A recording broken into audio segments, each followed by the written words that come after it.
Hello, good evening, नमस्कार। आप सभी का हार्दिक स्वागत है एक बार फिर से इंग्लिश फॉर डिफेंस चैनल पर। आज हम बात करेंगे कुछ ईडियम्स एंड फ्रेजेस की, और इस सेशन में मैं आपको याद भी करवा दूंगा जो 10 ईडियम्स हम डिस्कस करने वाले हैं।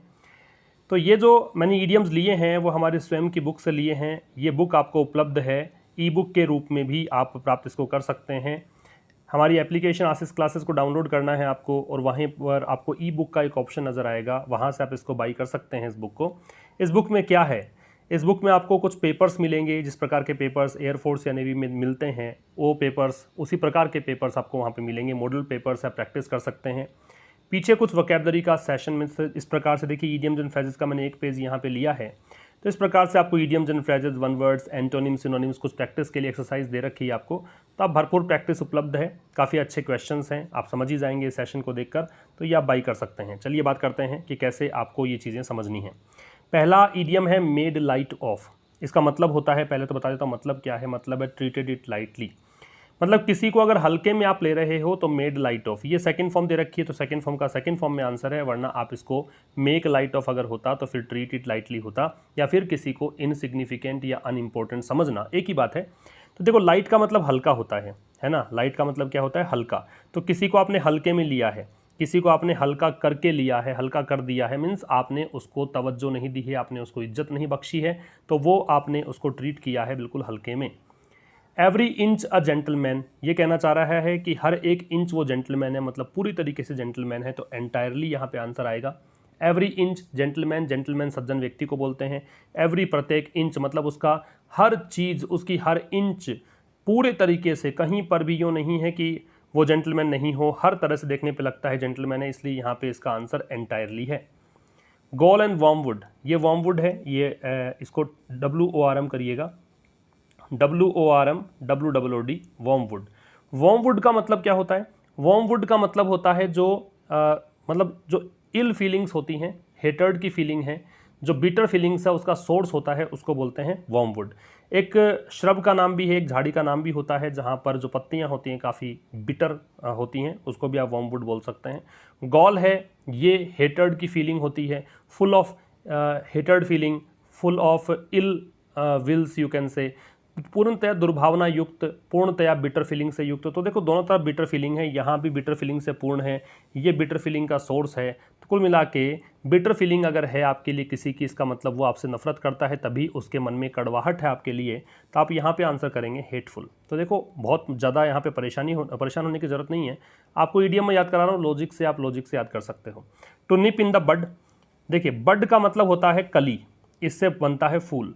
निप, निप समझते हैं आप। मान लीजिए अगर बड है, मैं एक एग्जांपल दे रहा हूँ केवल आपको याद करने के तरीके से, कोई कली है, उसको आपने कली के रूप में ही उसको ख़त्म कर दिया, नष्ट कर दिया, तो क्या वो फूल बन पाएगा? नहीं बन पाएगा।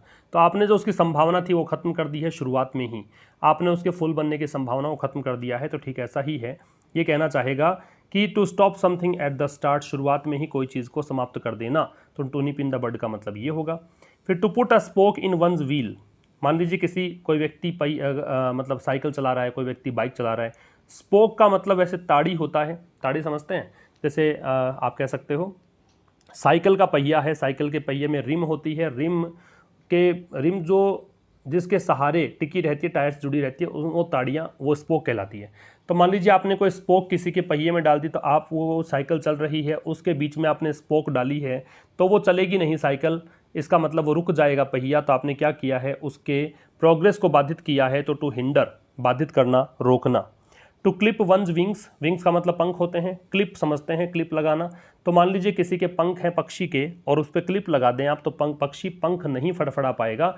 पक्षी अगर पंखों को नहीं फड़फड़ा पाएगा तो उड़ नहीं पाएगा। तो ये क्या है? उसकी जो ताकत है, उसकी जो शक्ति है उड़ने की, वो शक्ति से आपने वंचित उसको कर दिया है। तो to deprive one of power, किसी को अपनी शक्ति से वंचित कर देना। गेट द सैक, गेट का मतलब प्राप्त करना, सैक का मतलब एक तो होता है बोरा, और सैक एक नौकरी से निकाल देना भी होता है। तो आपने एक पत्र प्राप्त किया ऑफिस से, और उसमें लिखा था कि भैया आपको निकाल दिया गया है, बर्खास्तगी आपकी हो गई है, आपको हटा दिया गया है। तो डिसमिस करना, बी डिसमिस्ड। अंडर क्लाउड, तो देखो आप कहते हैं कई बार दुखों के बादल मंडरा रहे हैं, कोई संकट मंडरा रहा है, तो क्लाउड का मतलब कुछ मंडराना है और आप उसके नीचे हैं, तो इसका मतलब यहाँ पे है अंडर सस्पिशन, संदेह के घेरे में है, दुख में है, इस प्रकार से। तो संदेह के घेरे में इसको बोलते हैं, वैसे इस तरह से याद कर सकते हैं। To give oneself airs, अपने आप को एयर्स देना, एयर्स का दिखावटी होता है, घमंड होता है, तो अपने आप को घमंड, तो घमंड के लिए यहाँ पे है बिहेविंग एरोगेंटली, घमंड पूर्ण तरीके से व्यवहार करना। एट अ स्टोन्स थ्रो, मतलब आपसे कोई एड्रेस पूछता है कि भाई कोई भी चीज़, जैसे लेट्स से आपसे कोई पूछे कि भाई ये बैंक कहाँ है, कोई भी बैंक का नाम, SBI बैंक कहाँ है, PNB बैंक कहाँ है, वॉटएवर, और आप कहते हैं, एक पत्थर फेंक के बताते हैं कि भाई बैंक ये रहा, इसका मतलब वो बैंक बहुत नज़दीक है, तभी तो आपने पत्थर फेंक के बताया, तो ये हो गया नज़दीक, एट अ शॉर्ट डिस्टेंस। तो देखो मैं हिंदी में बता देता हूँ एक बार फिर से। मेड लाइट ऑफ का मतलब है किसी को अनइम्पोर्टेंट मान लेना, महत्वहीन मान लेना। एवरी इंच जेंटलमैन का मतलब होता है पूर्णतया। गॉल एंड वर्मवुड है, WORM, WWD है, इसका मतलब होता है नफरत से भरा हुआ। टू निप इन द बड का मतलब शुरुआत में ही खत्म कर देना। To put a spoke in one's wheel का मतलब है बाधित करना, रुकावट डालना। टू क्लिप वंस विंग्स का मतलब है किसी की अपनी शक्ति से वंचित कर देना। गेट द सैक का मतलब होता है डिसमिस किया जाना, नौकरी से निकाल दिया जाना। अंडर क्लाउड का मतलब संदेह के घेरे में होना, संदेहास्पद होना। To give oneself airs का मतलब है एरोगेंटली बिहेव करना, घमंड से बिहेव करना। एट अ स्टोन्स थ्रो का मतलब है कि बहुत नज़दीक हो, कम दूरी पर हो। तो ये सेशन था, आप इस बुक को प्राप्त कर सकते हैं, वहाँ से एक्सरसाइज ये सब देख सकते हैं। चलिए मिलते हैं कल ठीक शाम 7 बजे, तब तक के लिए नमस्कार, थैंक यू वेरी मच।